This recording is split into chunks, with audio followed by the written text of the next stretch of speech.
la sombra de humo. Entonces, prendían la caldera, veían los gases de combustión. Si se veía negro, quería decir que se estaba formando monóxido de carbono.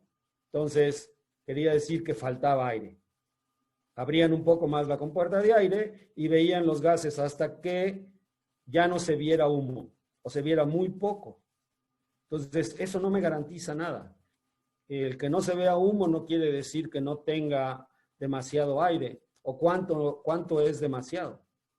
Entonces, es importante que ustedes tengan un analizador de gases y si no es completo el analizador, que por lo menos les mida dióxido de carbono, que es más barato este tipo de analizador. Si estoy metiendo más aire, estoy metiendo más oxígeno del que necesito.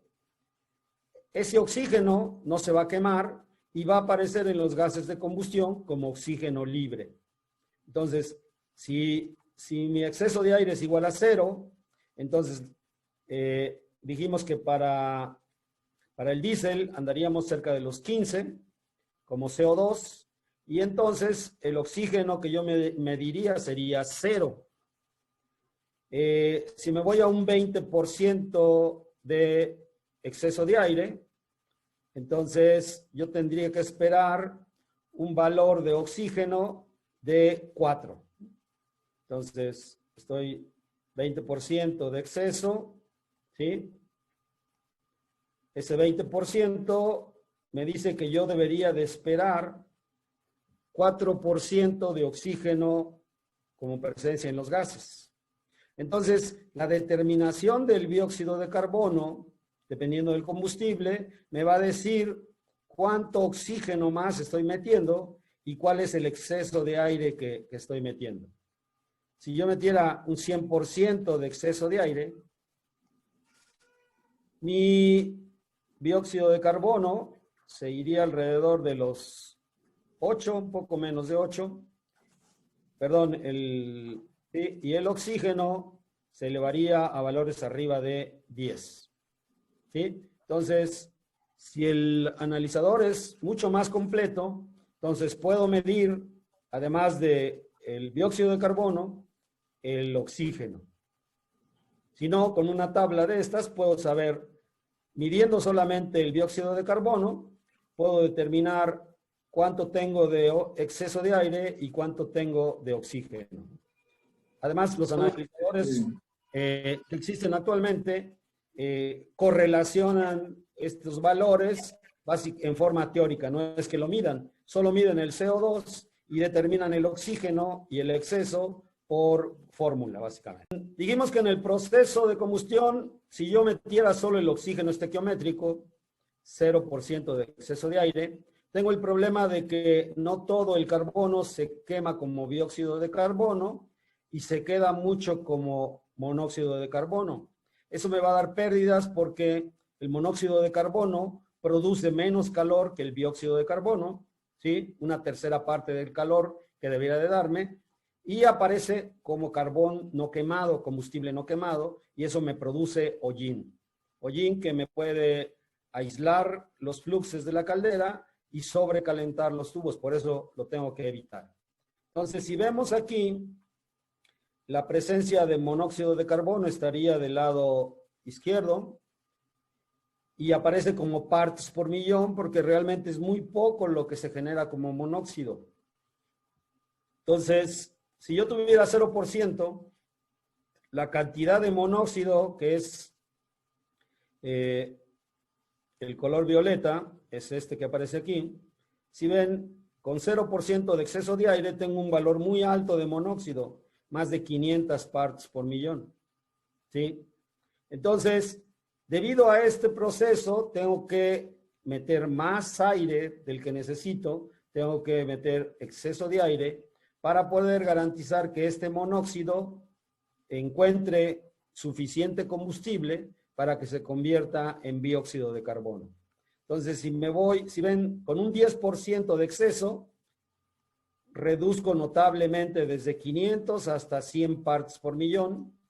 Si me voy de un 10 al 20%, casi desaparece. Y ya Más de eso no es necesario porque entonces ya no tiene ningún efecto en el monóxido de carbono. Entonces, no es necesario tampoco meter tanto aire para efectos de eliminar el monóxido de carbono. El exceso de oxígeno, entre más aire ponga, se va a ir incrementando de tal manera que las pérdidas al principio son muy altas, mejoro las pérdidas cuando meto exceso de aire, pero después tengo tanto nitrógeno y oxígeno que otra vez empiezo a aumentar mis pérdidas. Entonces, esta banda es importante y esta es la que me va a servir para efectos de carburar un buen quemador. Si ven, estoy entre el 10 y el 20%. ¿Cómo me afecta el exceso de aire en la eficiencia? Entonces dijimos, excesos de aire de cero, muy bajos, hacen que el monóxido de carbono sea muy alto, la sombra de humo se vuelve muy alto porque obviamente este CO me da sombra de humo y entonces mis pérdidas por combustible no quemado se vuelven muy altas. ¿Sí? Aumento mi oxígeno en el momento del exceso de aire, se empieza a disminuir el monóxido, disminuye la sombra de humo y empieza a mejorar la eficiencia hasta que llega a un punto máximo. En ese momento, las pérdidas por monóxido ya son mínimas, pero ahora empiezo a tener pérdidas por gases calientes, donde estoy calentando el oxígeno y el nitrógeno que tengo en exceso. Entonces, esta banda, como decíamos, es la importante y la que debemos de buscar para efectos de tener una buena relación de combustión y el mínimo de pérdidas y el máximo de eficiencia. Para gases, en el caso de gas natural o gas LP, estos valores de oxígeno deberían de estar entre 3.5 y 4.5 máximo. Y valores de monóxido no mayores a 20 partes por millón. Un buen quemador puede lograr esto sin ningún problema. Si moviendo el exceso de aire no tienen este tipo de relaciones, quiere decir que su quemador o tiene algún problema ya mecánico o tienen algún problema de diseño. En el caso de diésel, la cantidad de oxígeno podríamos irnos de 4 a 6% y valores no mayores a 100 partes por millón de monóxido. Para el caso de búnker, casi iríamos bajo la misma cantidad de oxígeno, aunque los valores de monóxido se pueden elevar hasta 300 partes por millón. ¿Sí? Entonces, esta es la manera, y debido a lo que explicamos, esta es la manera en que se debe de carburar un equipo.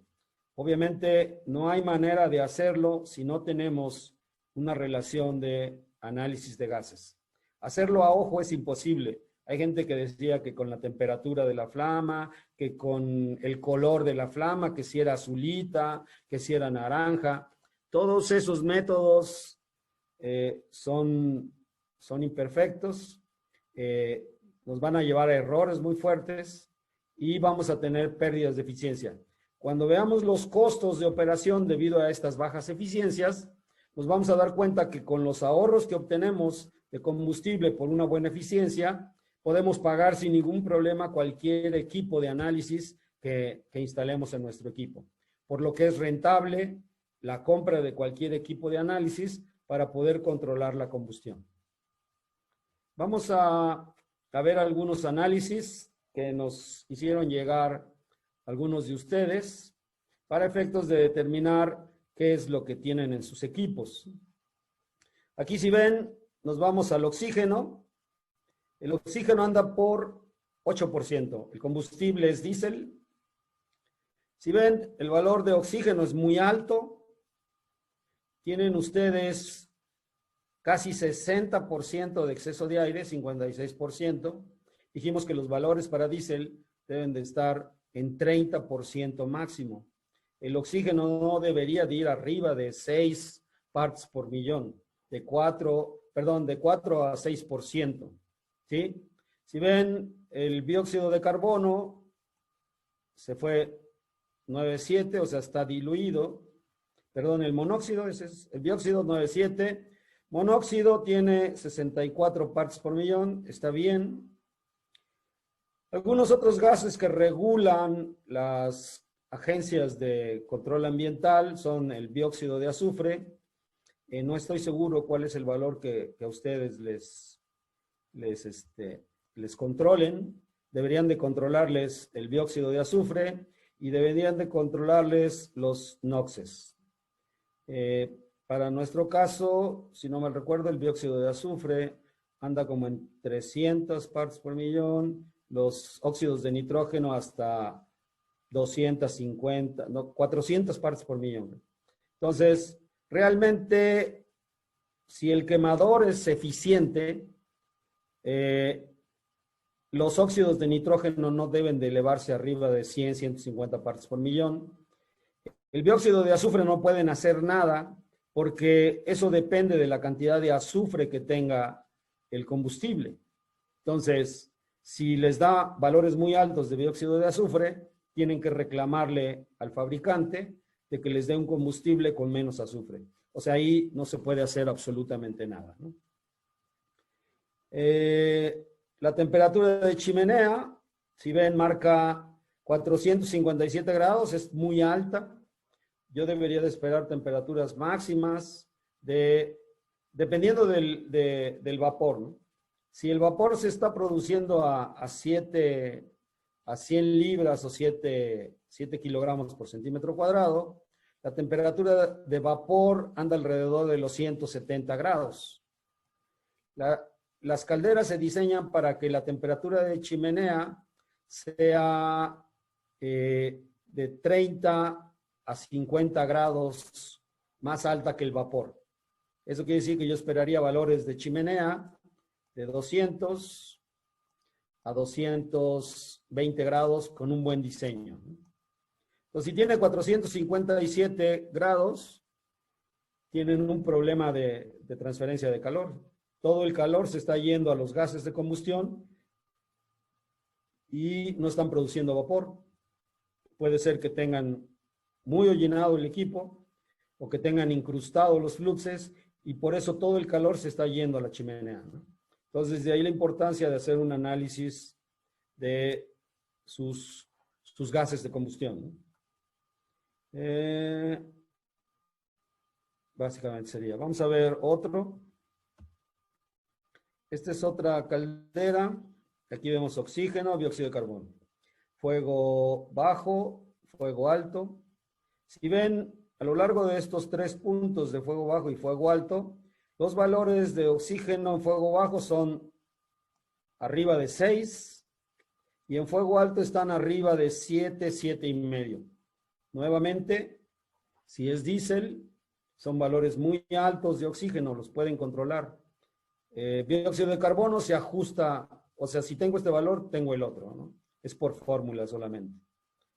Eficiencia de combustión me marca una eficiencia muy alta, casi 87, 85. ¿Eso por qué? Porque si ven, la temperatura de chimenea marca temperaturas bajas relativamente, 170 grados, 207 grados, ¿no? Entonces, aquí el sistema lo único que considera son pérdidas por gases de combustión, como la temperatura de los gases de chimenea está relativamente baja, entonces por eso dice que a pesar de que tienen mucho aire, la eficiencia es relativamente buena, ¿no? Entonces, se puede mejorar, podemos bajar más oxígeno y mejorar la eficiencia. Ok, aquí tenemos otro análisis de gases. Este es mucho mejor, aparentemente. Vean, el oxígeno está por debajo de 6, 5,2. Tienen poco monóxido, 40 partes por millón. La temperatura de chimenea, 160 grados. Es baja, supongo que es una caldera monotubular, no es una de tubos de humo. El exceso de aire, 30%. Óxidos de nitrógeno serían 7 más 6, 13. Entonces, una de dos, o la caldera es muy buena, o su analizador ya no funciona tan bien, ¿no? Y una eficiencia de 88%. Entonces, así es como deberíamos de esperar un buen análisis, ¿no? Siempre buscando básicamente oxígeno, monóxido. Con esos dos valores controlo relativamente la eficiencia de combustión. La eficiencia de caldera depende obviamente de cuánta transferencia pueda hacer, ¿no? La temperatura de chimenea, como podemos ver en esta tabla, también si no tengo elementos para efectos de determinar los análisis de gases, por lo menos debo de tener un termómetro en la chimenea para efectos de determinar relativamente la eficiencia, ¿no? Entonces, midiendo el dióxido de carbono solamente y la temperatura de chimenea, puedo determinar si la eficiencia es buena, ¿no? Entonces, si me fuera a 15% de CO2 con una temperatura de 200 grados, yo esperaría una eficiencia arriba del 80%, ¿no? Eso es lo que da regularmente el analizador de gases. Si me voy con un exceso de 20%, dijimos que el CO2 andaría como en 12 y medio. Si me voy con 12 y medio a 200 grados, sigo por arriba del 80. Si la temperatura se va arriba de los 350 grados, como vimos en uno de los análisis, aun cuando el exceso de aire sea bueno, si me voy a más de 300 grados, la eficiencia se va por debajo de 80%.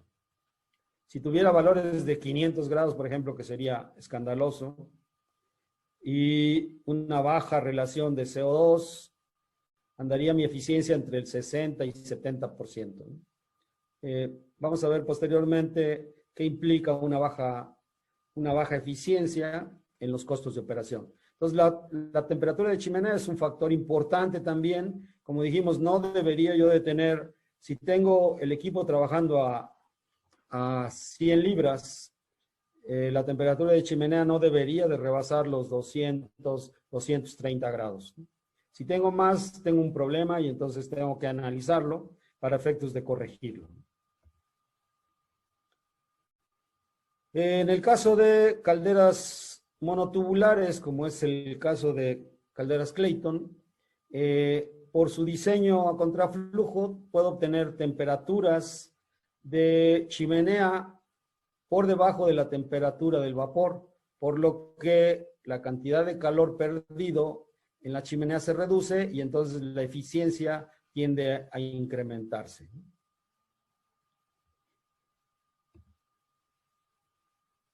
Listo. Balance térmico, en base a todo lo que ya tenemos definido con eficiencias, vamos a determinar cómo medir esas eficiencias para efectos de poder hacer el cálculo de eficiencia de mi equipo, ¿no? Y saber qué tipo de instrumentos requiero. Entonces, dentro del balance térmico, del 70 al 80% del calor, regularmente lo va a aprovechar el vapor. El otro 20 va a ser pérdidas. Y las pérdidas, una de las primeras dijimos que es hidrógeno en el combustible.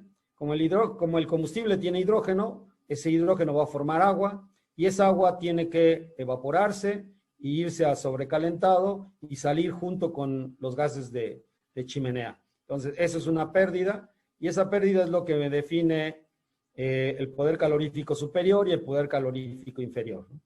Poder calorífico superior no considera esta pérdida y el poder calorífico inferior le resta esta pérdida y considera entonces un valor más bajo para el combustible, que al dividirlo entre el calor recuperado me daría una eficiencia más alta, como 10 puntos más altos.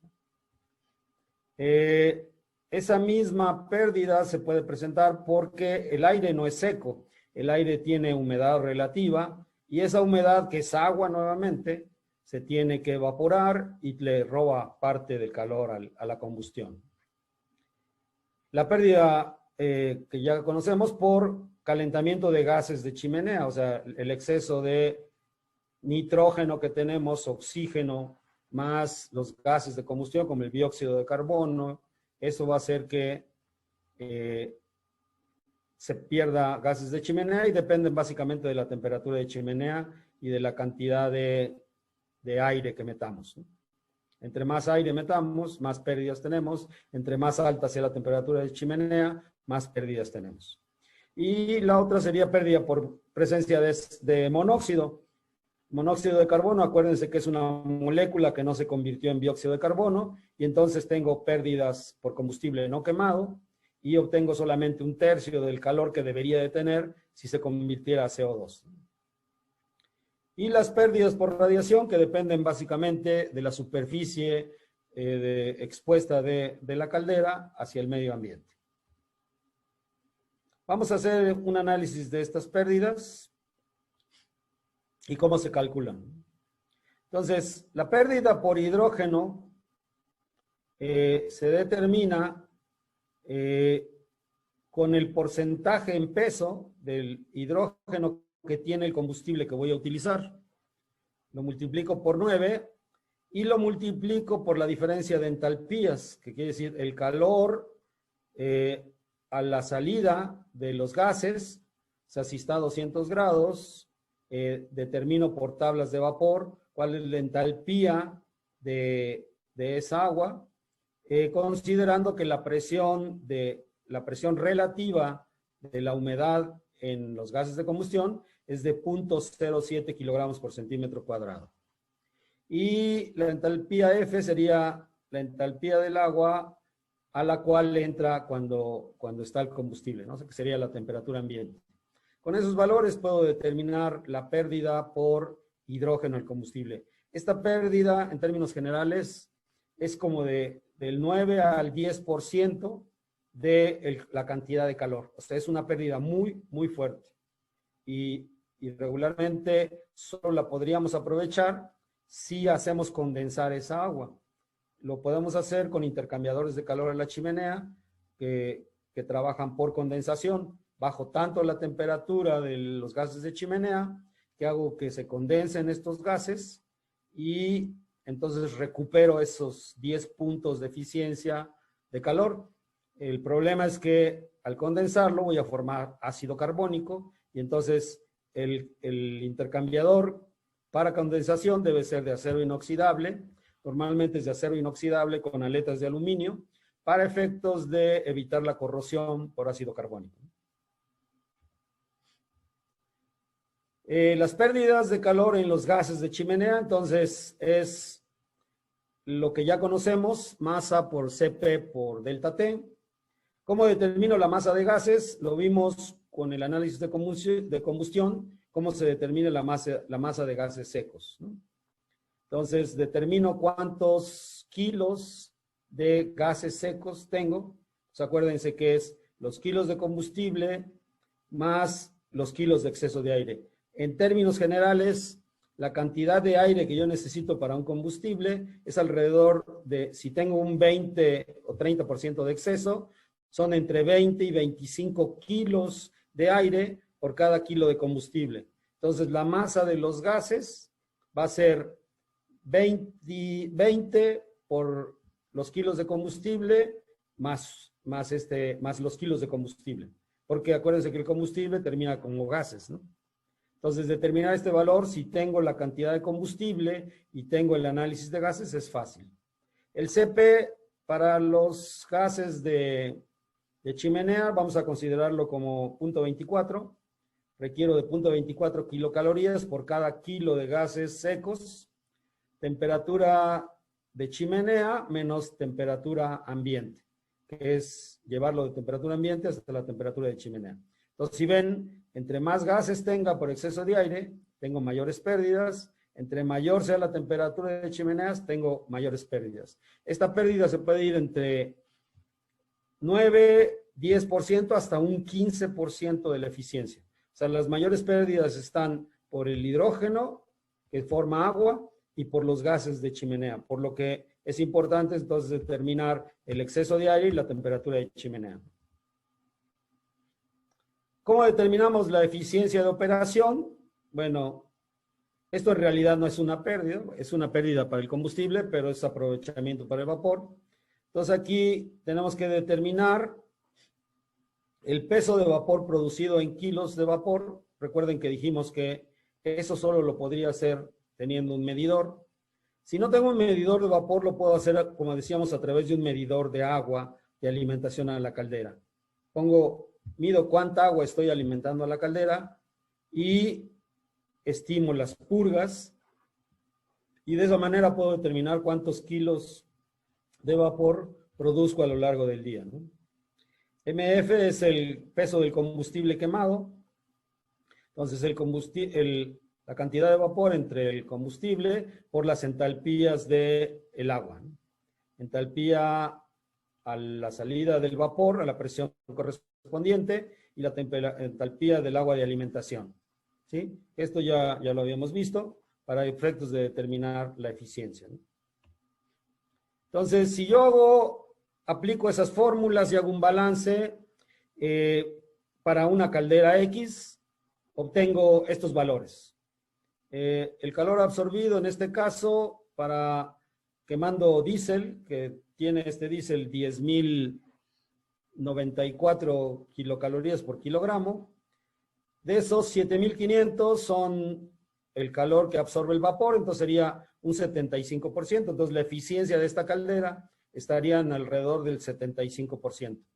El 25% restante se va 9 puntos al hidrógeno en el combustible, 0.3 a la humedad del aire, o sea, esta no es importante. Algunos pensarían en secar el aire para evitar esta pérdida, pero es tan baja que me va a salir más caro secarlo que dejarla, ¿no? Los gases de chimenea, otro 9.4, combustión incompleta, casi 2 puntos, aquí es una mala combustión. No debería ser tan alta la combustión de por CO. Pérdidas por radiación, esas sí son regularmente constantes, andan alrededor del 4 o 5%. Ahí que tengo que hacer, buscar un buen aislamiento, no tener puntos calientes en la caldera, principalmente en la tapa posterior, que es donde se rompe el sello de calor. Entonces, checar que las temperaturas externas de la chimenea no se vayan arriba de los 60 grados. Si tengo temperaturas más altas, tengo un problema ya con fugas de calor, puede haberse roto el refractario de las tapas o el aislamiento que tengo alrededor no es lo suficientemente eficiente. Como dijimos, la temperatura de chimenea me va a determinar relativamente la eficiencia, ¿no? Si tengo temperaturas de 300 grados en la chimenea, esperaría eficiencias de alrededor 76%. Si me voy a 200, esperaría eficiencias del 80-81%. Si bajo a 170 grados, por ejemplo, mi eficiencia solo por pérdidas de gases de combustión se aumenta a 82. Si me fuera a 140, por ejemplo, andaría como en 84. Y aquí si ven hay un brinco, si bajo de 140 a 80, subo casi 10 puntos de eficiencia. Esto es porque este proceso solo se puede hacer por condensación del agua que está en los gases de combustión. Lo que hablábamos de economizadores de condensación, ¿no?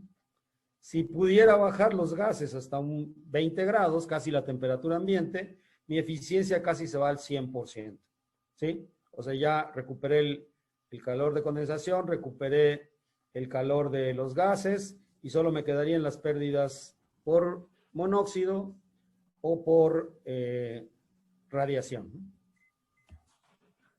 Entonces, aquí. Una cosita.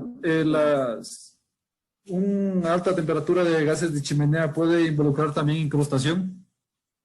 No. No tiene que ver la incrustación. La incrustación es un problema de precipitación de sólidos. Entonces, si tú tienes alta temperatura de chimenea, no quiere decir que tengas altas temperaturas de vapor. El vapor está regido por la temperatura de la presión de operación. Lo que sí tienes es sobrecalentamiento de los tubos. Y ese sobrecalentamiento de los tubos te lleva a fatiga del metal por sobrecalentamiento. O sea, no tiene nada que ver con la incrustación.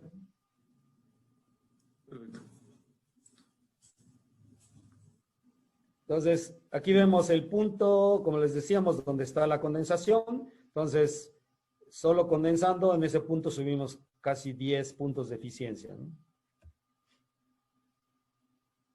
Nuevamente, las calderas de serpentín son mucho más eficientes que una caldera de tubos. Entonces, vamos a ver, eso lo veríamos en la parte de diseño, ¿no? Bien, vamos a hablar ahora de lo que es un caballo caldera para efectos de determinar costos de operación. Entonces, cuando hablamos de caballos caldera, la definición de un caballo caldera es una definición de calor y no de potencia. Y la descripción de un caballo caldera dice lo siguiente. Un caballo caldera es el calor que necesito para evaporar 15.65 kilogramos de agua por hora desde 100 grados y hasta vapor de 100 grados. ¿Sí? Entonces, aquí lo primero que vemos es que la definición de caballo caldera se refiere a calor. Y es el calor que requiero para evaporar agua a punto de saturación hasta vapor saturado, pero a presión atmosférica, porque en el único punto donde tengo agua a 100 grados, a punto de saturación o vapor a 100 grados, es a presión atmosférica y a nivel del mar, obviamente. Entonces, aquí, como ven, alguien ya me regaló 100 kilocalorías y me lo llevó a la temperatura de saturación y solo voy a invertir ese calor en la entalpía de vaporización, que dijimos que para la presión atmosférica, si recuerdan, eran alrededor de 539 kilocalorías por cada kilogramo de vapor producido.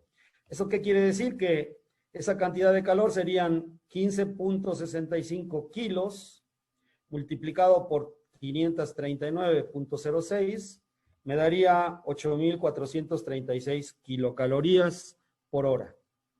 ¿Eso qué quiere decir? Que como concepto de calor, un caballo caldera es igual a 8.436 kilocalorías por hora.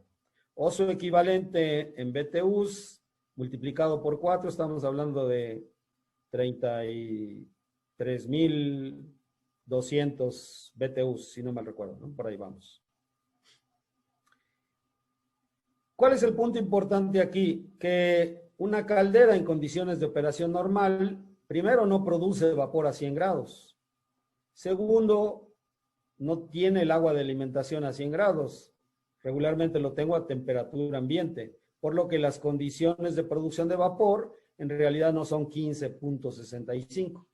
Uno de los errores más comunes cuando se calculan caballos caldera es determinar cuántos kilos de vapor requiero.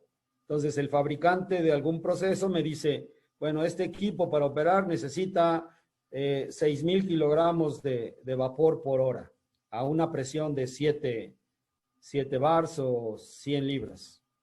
Entonces la gente inocentemente divide 6.000 entre 15.65, que les daría, ahorita les hago la operación, 6.000 entre 15.65, me da 380 caballos. Y dice, bueno, entonces compro una caldera de 400 porque no hay de 380 y ya tengo resuelto el problema. Entonces, esto es un error porque primero yo no voy a producir vapor a 100 grados, ni tengo agua de alimentación a 100 grados. Entonces, tengo que determinar la potencia real del equipo. ¿Cómo lo hago?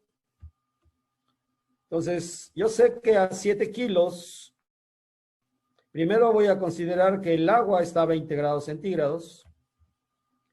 Entonces, ¿cuál es el calor que necesito para producir 1 kilo de vapor? Primero, a 7 kilos la temperatura del vapor es 170 grados y la entalpía del agua es 171.6. Entonces, resto la entalpía del agua como líquido saturado menos la temperatura inicial y luego le aumento La entalpía de vaporización a 7 kilos, si me voy a una tabla, veo que es 489. Lo que quiere decir que para producir 1 kilo de vapor necesito 640 kilocalorías. Perdón. Si necesito 640 kilocalorías para producir 1 kilo de vapor y un caballo caldera tiene 8.436 kilocalorías, entonces divido el calor de un caballo caldera entre el calor que requiero para 1 kilo y obtengo la potencia real. Una caldera trabajando a 7 kilos requiere esta cantidad de calor y en vez de darme los 15.65 kilos que define el concepto, solamente me da 13.2. Entonces, este valor es real y normalmente diseñamos a 7 kilos. Entonces, cuando quieran ustedes calcular una caldera como potencia, dividan entre 13.2 y no entre 15.65.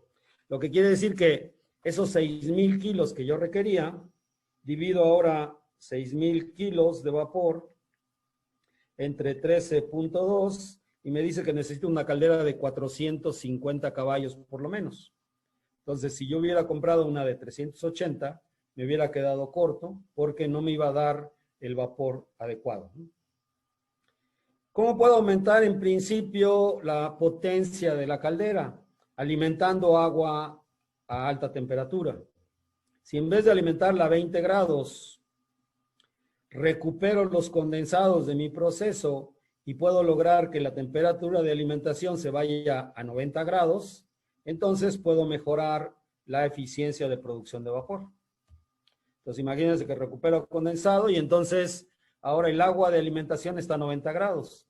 Hago la misma operación, 171 menos 90 más 489 me da 571 kilos por cada kilo de vapor, dividido a 8.436, mejoro de 13.2 a 14.8 kilos.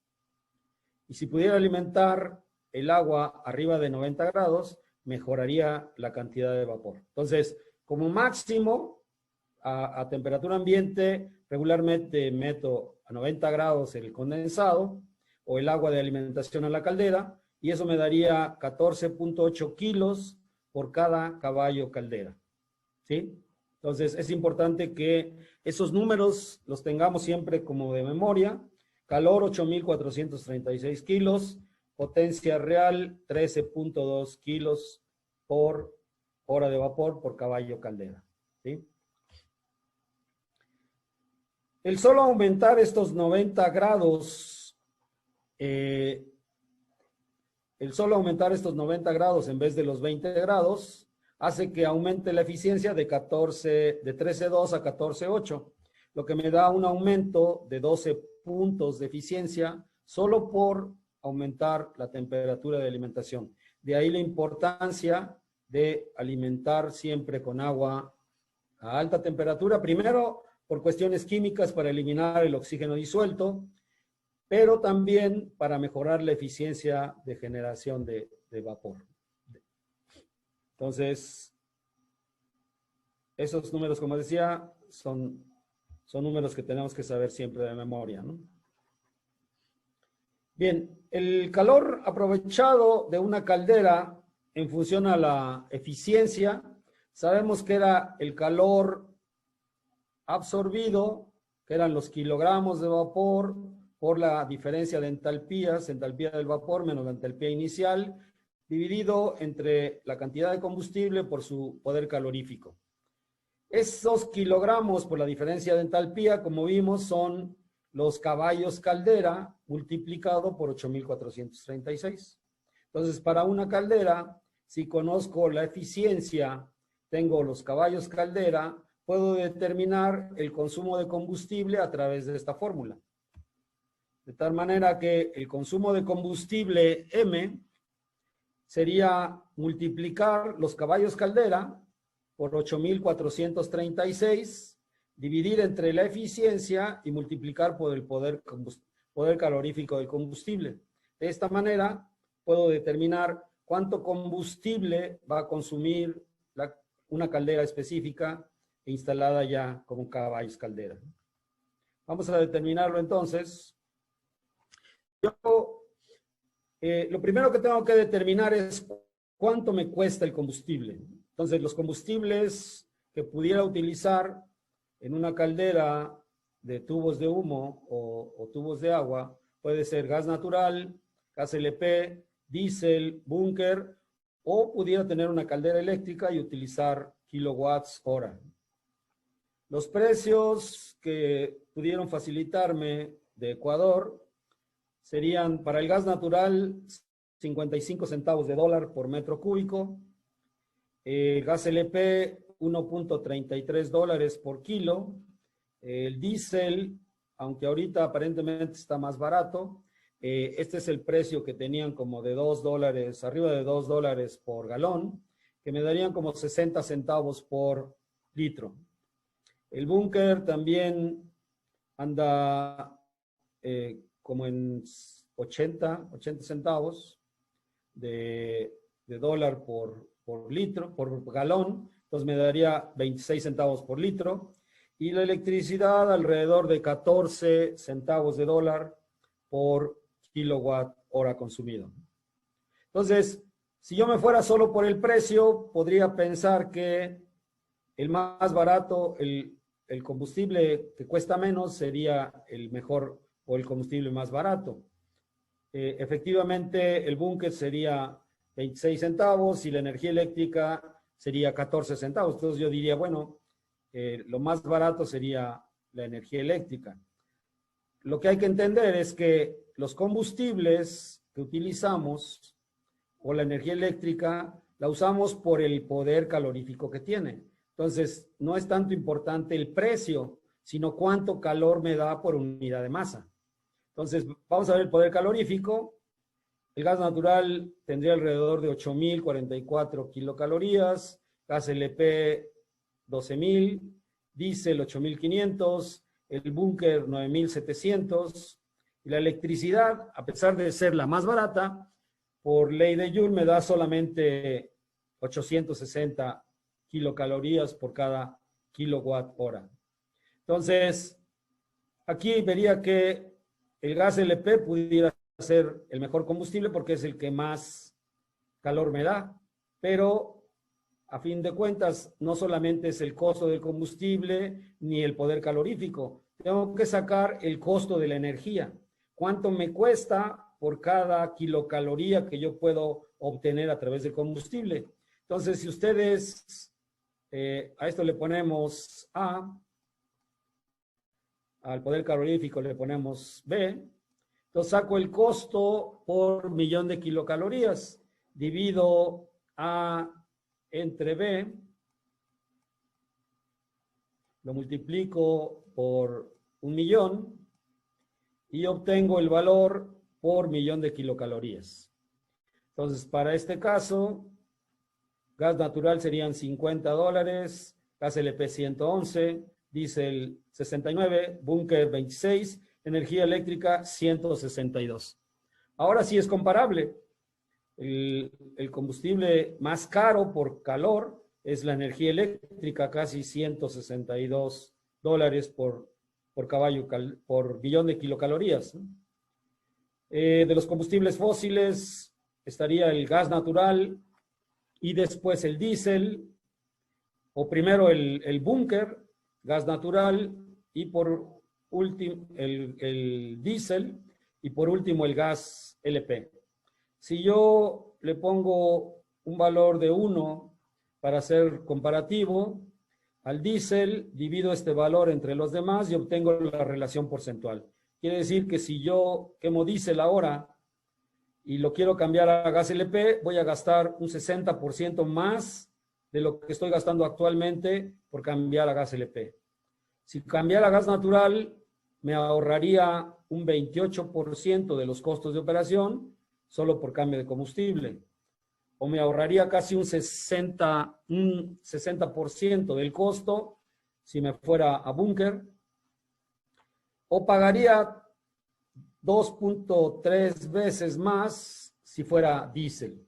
Entonces, de aquí la importancia de primero decidir qué combustible tengo y cuál es el más barato. Entonces, tengo que estar actualizando esta tabla de precios porque las políticas de precios dependen mucho de la economía de cada país. Entonces, no es el mismo costo que tiene México, al que tiene Ecuador, o al que tuviera Estados Unidos, o el que tuvieran en Europa. Entonces, es importante que esta tabla la actualicemos constantemente para ver si estamos quemando el combustible más barato y si no, podemos tener alguna oportunidad a lo mejor de quemar un combustible más barato que pudiera ser más limpio, ¿no?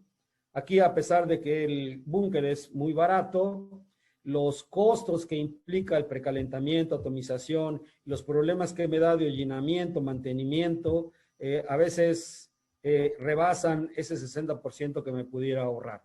Entonces, hay que hacer una evaluación, inclusive por los problemas de mantenimiento y operación, que me pudiera dar otro tipo de combustible. Vamos a determinar el costo de operación con estos datos que tenemos para efectos de saber cuál es el costo real de una caldera. Supongan que ustedes tienen que adquirir en este momento una caldera de 200 caballos. Entonces, si ustedes van con el fabricante, les va a costar alrededor de $160,000 una caldera de 200 caballos. Entonces, la persona que quiera poner esta caldera tiene que pensar primero en financiarse para poder obtener los $160,000. Entonces, se preocupa por el precio, busca un descuento, se endroga con el banco y paga intereses y durante 10 años va a tener que estar aguantando al banco para que le cobren cada mes, ¿no? O se va con su compadre y le consigue los $160,000.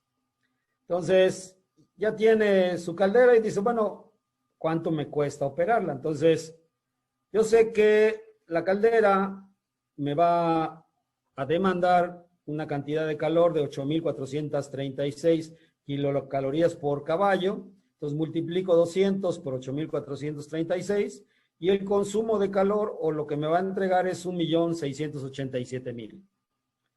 El poder calorífico del diésel es 8,580 y el costo del combustible son 60 centavos, ¿sí?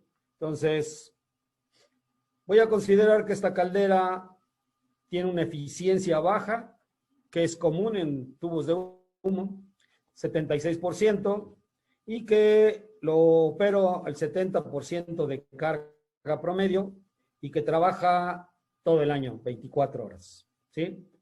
Entonces, yo ya sé cómo determino el consumo de combustible. Entonces dijimos que es el calor, caballos caldera por los 8,436 por el factor de operación, que es 70%, dividido al poder calorífico, me dice, y dividido entre la eficiencia, me da que el consumo de combustible por hora sería de 181 litros por hora.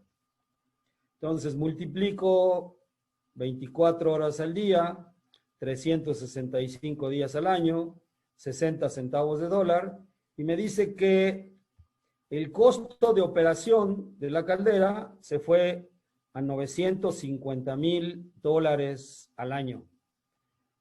Si ven, el problema no es el costo de inversión inicial, el problema es el costo de operación de una caldera. En términos generales, una caldera puede consumir, dependiendo del costo de combustible, desde 5 a 10 veces el costo de inversión inicial, por lo que el problema no es el costo de inversión inicial, sino el costo de operación. Este sujeto que se endrogó en el banco para financiar $160,000, después se da cuenta que su problema no era el costo de inversión, era el costo de operación. Entonces, quien piense que la operación de una caldera es barata, eso es falso. Es un alto consumidor de energía porque va a entregar gran cantidad de energía a través del vapor. Entonces, el costo de energía no es barato. Los costos de operación solamente por combustible son muy altos. Entonces tenemos que considerar eso para efectos de entonces ver de qué manera podemos gastar menos. Y una de ellas es la eficiencia. Voy a hacer el mismo ejemplo, solo cambiando la eficiencia de 76 a una caldera de alta eficiencia que tenga 83% de eficiencia. Con los mismos datos anteriores, determino ahora que el consumo de diésel se baja de 180 a 160 por el cambio de eficiencia y el costo se reduce a $840,000. Lo que quiere decir que el ahorro por 7 puntos de eficiencia, de 76 a 83, me va a dar un ahorro anual de $110,000. Lo que implica que solo por el ahorro de una caldera de alta eficiencia, yo podría comprar esa caldera en 1.5 años. En año y medio, yo podría comprar solo con los ahorros de combustible, sin ver todavía los otros ahorros que se refieren a purga de caldera, eficiencia, etc. Ese ahorro implica un punto de eficiencia, ¿sí? Por cada, o sea, un ahorro de un punto de eficiencia implicaría $15,800. O sea, aquí fueron 7 puntos de eficiencia. Un solo punto de eficiencia me daría ahorros de alrededor de $16,000, lo que implicaría el 10% del costo de inversión inicial, ¿sí? Entonces, de aquí la importancia de poder subir al menos un punto de eficiencia o lo que sea necesario. Si la eficiencia que tengo es pésima, podría subir mucho más, pero si ven, el esfuerzo que yo haga por ahorrar un 1% es redituable. Entonces, como decía, la instrumentación para lograr ese aumento de eficiencia es rentable porque se justifica por los ahorros que voy a tener. Si logro un ahorro de un 1%, puedo obtener ahorros de casi $16,000 anualizados. Considerando los distintos combustibles, lo que ya veíamos, si es diésel, dijimos que son 840,000. Si me fuera gas LP, en vez de 800 se subiría a 1,300,000, lo que implicaría pérdidas de $500,000 anualizados. Si ven, son muy altas. Gas natural me podría ahorrar $200,000. Con el búnker, casi 500. Y con electricidad pagaría $850,000, casi lo mismo que pagué de diésel, ¿no? Entonces estoy pagando casi más del doble, ¿no? Entonces de ahí la importancia de tomar una buena decisión en primera instancia de qué combustible voy a utilizar y preocuparme más por la eficiencia de la caldera y no por el costo de inversión inicial. Entonces, desafortunadamente quien toma las decisiones para adquirir una caldera regularmente son financieros y se preocupan más por lo que va a gastar de inmediato, no lo que va a gastar en operación, ¿no? Vamos a ver entonces en qué afecta la eficiencia el diseño de una caldera, ¿sí? Hasta ahí tendríamos alguna pregunta. Estamos ya casi el 10 para las 8.